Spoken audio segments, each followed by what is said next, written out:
Hi learners, நாம் இப்போ G matrix பற்றி பார்க்கலாம்.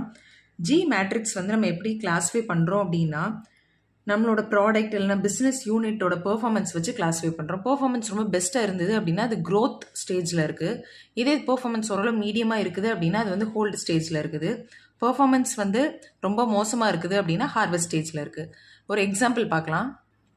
கூகுளோட சர்ச் இன்ஜின்ஸ் வந்து க்ரோத் ஸ்டேஜில் இருக்குது. கூகுளோட 70% ஆஃப் ப்ராஃபிட் அதில் இருந்து தான் வருது. கூகுள் க்ரோம் காஸ்ட் ஹோல்டு ஸ்டேஜில் இருக்குது. அடுத்தது கூகுள் புக்ஸ் வந்து ஹார்வெஸ்ட் ஸ்டேஜில் இருக்குது.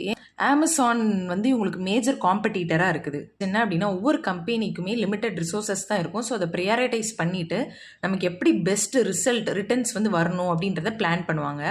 அடுத்தது ஒவ்வொரு கம்பெனியோட ப்ராடக்ட் அண்ட் பிஸ்னஸ் யூனிட் தான் இவங்க வந்து கிளாஸிஃபை பண்ணுறதுக்கு ஒரு எவிடென்ட், அதாவது எவிடன்ஸ்.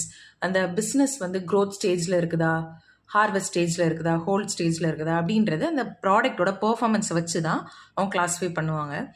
அடுத்தது பிசிஜி மேட்ரிக்ஸை விட இது ரொம்ப கம்ஃபர்டபுளாகவே இருக்கும் கிளாஸிஃபை பண்ணுறதுக்கு.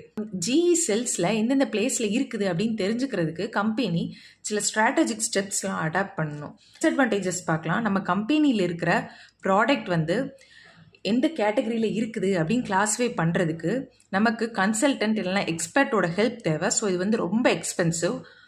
அண்ட் அனதர் திங் இஸ் நமக்கு வந்து லாட் ஆஃப் டேட்டா வந்து தேவைப்படும். அந்த மாதிரி நிறைய டேட்டாஸ் இருந்தால் தான் நமக்கு கிளாஸிஃபை பண்ணுறதுக்கு ரொம்பவே ஈஸியாக இருக்கும்.